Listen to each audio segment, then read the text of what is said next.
Shalom, salam damai sejahtera bagi kita semua dimanapun muda remaja GPD Jambi berada, rumah masing-masing, kamar kah ataupun sedang mengerjakan tugas. Saya rindu menyampaikan sedikit firman Tuhan pada kesempatan kali ini yang saya ambil dalam kitab Yosua pasal yang ke-14 ayat yang ke-12a. Sebelumnya mari kita tundukkan kepala, kita akan berdoa. Segala pujian syukur kami naikkan di hadapan Tuhan Yesus Kristus buat segala kebaikan Tuhan, karunia Tuhan. Kalau kami boleh ada sebagaimana kami ada sampai hari ini Tuhan, bukan karena kuat gagah kami, tetapi semuanya karena kasih karunia Tuhan dan anugerah Tuhan yang luar biasa. Pada saat kesempatan yang indah ini Tuhan, kami rindu merenungkan sebagian dari kebenaran firman-Mu, karena firman-Mu yang menjadi kekuatan bagi kehidupan kami, firman-Mu itulah yang menjadi kekuatan juga bagi iman kami, sumber semangat kami di tengah wabah COVID-19 ini Tuhan. Kami percaya ketika kami merenungkan firman-Mu, firman-Mu itu tidak akan kembali dengan sia-sia, tapi firman-Mu itu akan bertumbuh, berakar dan berbuah dalam kehidupan kami. Kami siap, hati kami siap ya Tuhan. Di dalam nama Tuhan Yesus Kristus kami berdoa mengucap syukur. Haleluya. Amin. Pembacaan kali ini saya ambil dalam Yosua 14 ayat yang ke-12. Demikian firman Tuhan. Yosua 14 ayat yang ke-12. Oleh sebab itu, berikanlah kepadaku pegunungan yang dijanjikan Tuhan pada waktu itu. Sebab engkau sendiri mendengar pada waktu itu bahwa di sana ada orang enak dengan kota-kota yang besar dan berkubu. Mungkin Tuhan menyertai aku sehingga aku menghalau mereka seperti yang difirmankan Tuhan. Saudara yang dikasihi Tuhan Yesus Kristus, sebuah ungkapan dari seorang yang bernama Kaleb kepada Yosua. Bagaimana Kaleb mengklaim janji Tuhan bahwa aku menginginkan sebuah tempat, yaitu bagaimana Tuhan sudah menjanjikan kepada Kaleb bahwa dia akan menerima tanah perjanjian. Dan dikatakan Kaleb meminta sebuah tanah atau daerah pegunungan, yang dikatakan sebuah daerah ini disebut Hebron. Di dalam ayatnya yang ke-10, ketika Kaleb mengklaim janji ini, kita melihat di dalam ayat yang ke-10 dikatakan seperti ini. Jadi sekarang sesungguhnya Tuhan telah memelihara hidup seperti yang dijanjikannya. Ini sudah 45 tahun lamanya sejak diucapkan Tuhan firman itu kepada Musa, dan selama itu orang Israel mengembara di padang gurun. Jadi sekarang telah berumur 85 tahun aku hari ini. Nah saudara yang dikasihi Tuhan Yesus Kristus, Kaleb meminta mengklaim janji Tuhan pada usianya yang tidak muda, yaitu 85 tahun. Sebuah usia yang bisa dikatakan kalau di zaman sekarang ya sebuah usia yang uzur ya. Bagaimana 85 tahun pada zaman itu adalah sebuah usia yang dikatakan masih kuat untuk berperang. Bayangkan saudara yang dikasihi Tuhan Yesus Kristus, orang engkong-engkong berperang untuk merebut sebuah daerah.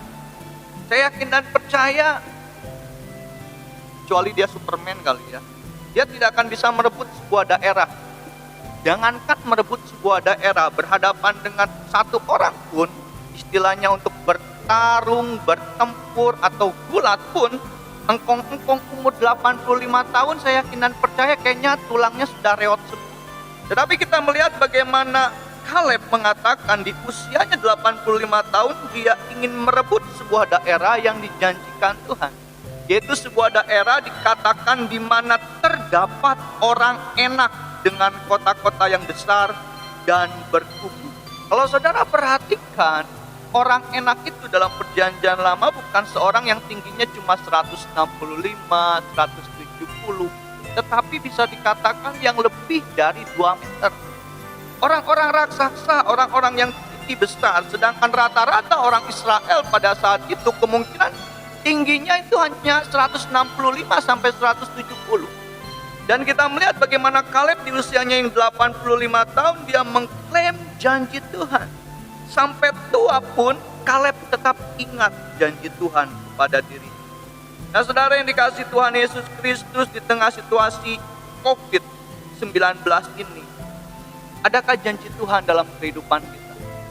Adakah janji Tuhan yang masih kita tetap pegang di tengah situasi yang tidak menentu ini? Kita mau belajar dari seorang yang bernama Kaleb ini.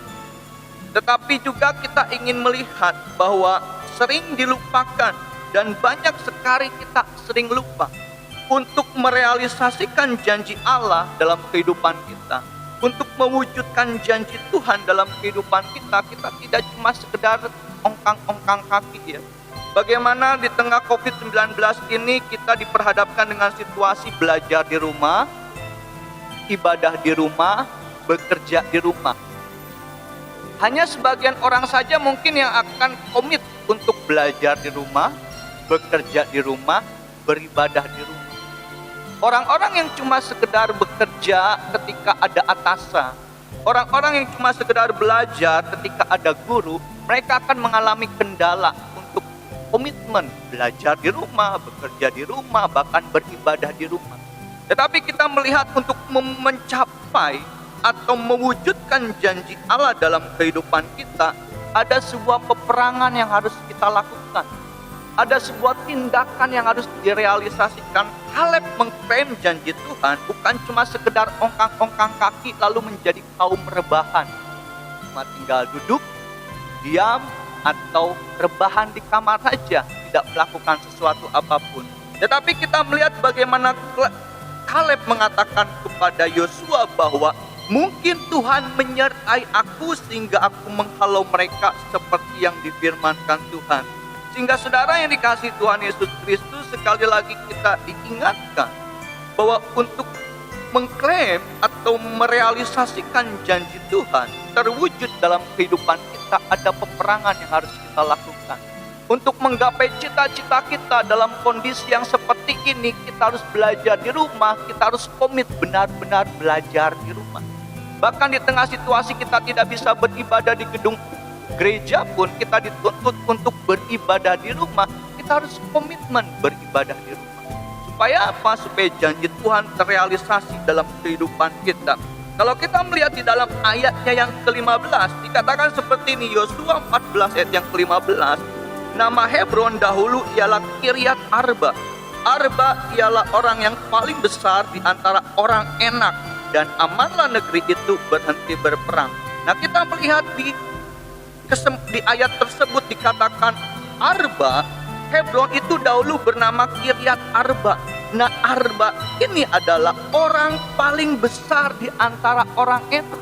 Bayangkan engkong-engkong umur 85 tahun gelut atau berkelahi dengan orang paling besar pada masanya. Daud ketika berhadapan dengan Goliat masih sangat muda. Nah, ini bayangkan seorang engkong-engkong Kaleb usia 85 tahun untuk merebut janji Tuhan, mengklaim tanah perjanjian, dia harus berperang. Saya yakin dan percaya ini bukan peperangan yang mudah, tetapi sebuah peperangan yang harus benar-benar dipersiapkan dengan matang. Mentalnya harus kuat, fisiknya juga harus kuat, dan Kaleb tidak memandang fisiknya. Kaleb tidak membuat fisik jasmaninya itu membuat imannya kepada janji Tuhan menjadi kendor, tetapi dia tetap mengklaim janji Tuhan. Dia katakan kepada Yosua, pokoknya gua pengen mengklaim janji Tuhan, gua pengen berperang dan merebut tanah perjanjian itu. Sebagai ayat yang terakhir di dalam Mazmur 20 ayat 8 sampai ayatnya yang ke-9. Mazmur pasal yang ke-20 ayat 8 sampai yang ke-9 dikatakan seperti ini. Orang ini memegahkan kereta dan orang itu memegahkan kuda. Tetapi kita bermegah dalam nama Tuhan Allah kita. Mereka rebah dan jatuh, tetapi kita bangun berdiri dan tetap tegak. Nah, pemazmur katakan bahwa ada orang-orang pada masanya atau pada zamannya memegahkan kereta, menyombongkan kereta dan kuda. Berbicara kereta dan kuda, ini berbicara kekuatan jasmani. Ini berbicara kekuatan politik. Ini berbicara kekuatan yang ada di dunia. Dunia boleh menyombongkan kekuatan mereka, kereta, kuda, kekayaan, jabatan. Tetapi setiap umat Tuhan yang percaya kepada Tuhan, kita bermegah dalam nama Tuhan Allah kita. Apa maksudnya? Maksudnya adalah orang dunia, mereka menyombongkan kekuasaan mereka, mereka menyombongkan kekayaan mereka, mereka menyombongkan jabatan mereka. Tetapi bagi kita orang percaya, kita bermegah, kita menyombongkan diri kita itu karena kasih karunia Tuhan. Kita bermegah oleh karena nama Tuhan. Karena itu Rasul Paulus katakan bahwa kalau aku ada sebagaimana aku ada, bukan karena kuat gagahku, tetapi karena kasih karunia Tuhan. Sehingga saudara yang dikasih Tuhan Yesus Kristus, anak-anak muda GPD Jambi, saya ingin menyampaikan, jangan engkau sombong saat ini dalam kondisimu yang mungkin kau kaya, karena kekayaanmu adalah milik orang tua. Jangan engkau sombong saat ini memegahkan dirimu oleh karena keahlianmu. Karena yang namanya keahlian kita di atas langit selalu ada langit. Dan kita melihat kalau kita boleh ada sebagaimana kita ada, sehat, kuat sampai hari ini, saya ingin sampaikan itulah kasih karunia Tuhan, itulah anugerah Tuhan. Di tengah situasi COVID-19 ini, yang namanya virus tidak memandang usia, yang namanya virus tidak memandang jabatan, yang namanya virus tidak memandang agama, yang namanya virus tidak memandang ras atau kaum. Ketika itu terjadi dalam kehidupan kita, kalau kita boleh ada, semuanya karena kasih karunia. Puji nama Tuhan, saya mengundang tim worship leader untuk kita akan memuji dan membesarkan. Haleluya. Di nama Tuhan, kita sudah sama-sama dikuatkan oleh kebenaran firman Tuhan. Dan firman Tuhan ini jadi pegangan untuk setiap anak-anak pemuda remaja yang ada di GPD Jambi. Tetap semangat untuk tetap kuat. Mari sama-sama kita mau memuji Tuhan. Kita mau siapkan hati kita mau menyembah Tuhan bersama-sama. Kita angkat satu pujian kita yang berkata, kuasa-Mu nyata dalam kelemahan. Haleluya. Haleluya. Kuasa-Mu nyata di dalam kelemahanku, kekuatan-Mu menopang seluruh hidup. Dari mana datang pertolonganku? Hanya Yesus pertolonganku. Kuasa-Mu nyata, kuasa-Mu nyata di dalam kelemahanku, kekuatan-Mu menopang seluruh hidupku. Dari mana datang pertolonganku? Hanya Yesus pertolonganku. Engkaulah sumber kekuatan hatiku, tempat persembunyianku. Engkau penolong di saat susahku, tempat perlindunganku. Kau menara dan perisai di hidupku. Kita mau angkat pujian ini dari awal dengan kesungguhan hati kita. Mari kita sama-sama katakan, kuasa-Mu nyata di dalam kelemahanku, kekuatan-Mu menopang seluruh hidupku. Dari mana datang pertolonganku? Hanya Yesus pertolonganku. Engkaulah sumber kekuatan hatiku, tempat persembunyianku.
kekuatan kami Tuhan.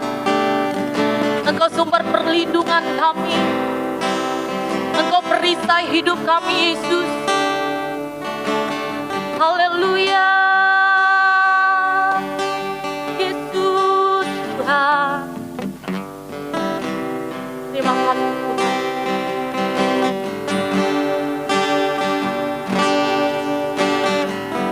Engkaulah kekuatan,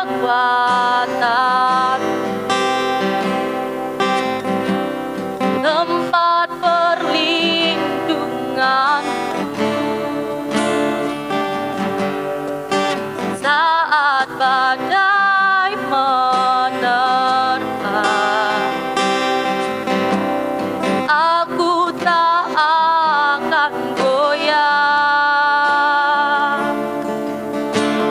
Aku tak akan goyah, sebab Kau sertaku. Engkaulah kekuatan kami Tuhan.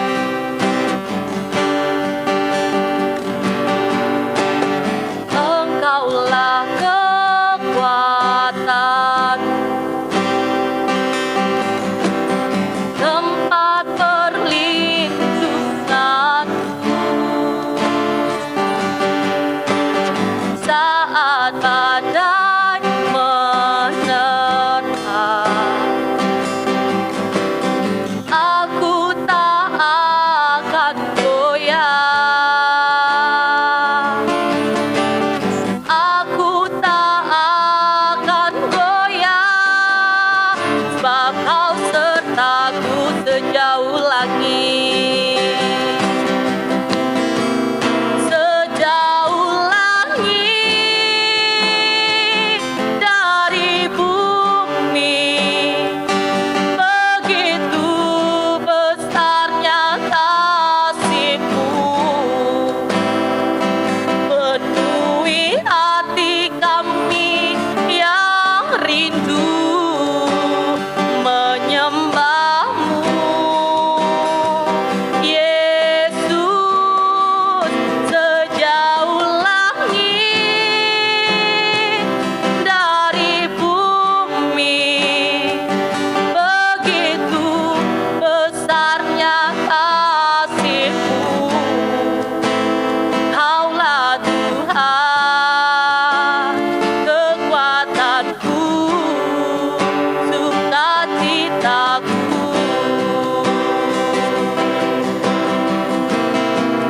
Sejauh langit dari bumi, begitu besarnya kasih-Mu. Penuhi hati kami yang rindu menyembah-Mu. Yesus, sejauh langit dari bumi, begitu besarnya kasih-Mu. Kaulah Tuhan, kekuatanku, sukacitaku. Kaulah Tuhan, Kaulah Tuhan, kekuatanku, sukacitaku. Kaulah Tuhan, Kaulah Tuhan, kekuatanku, sukacitaku. Ini yang menjadi pengakuan kami Tuhan, bahwa Engkaulah kekuatan kami, Engkaulah perlindungan kami, Engkau yang memberi kami sukacita-Mu yang berlimpah. Terima kasih Tuhan Yesus yang baik.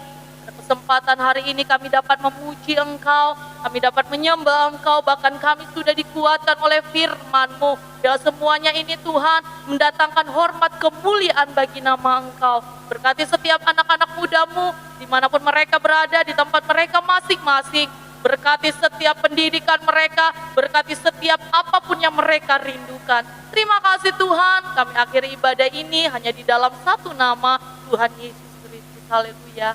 Amin.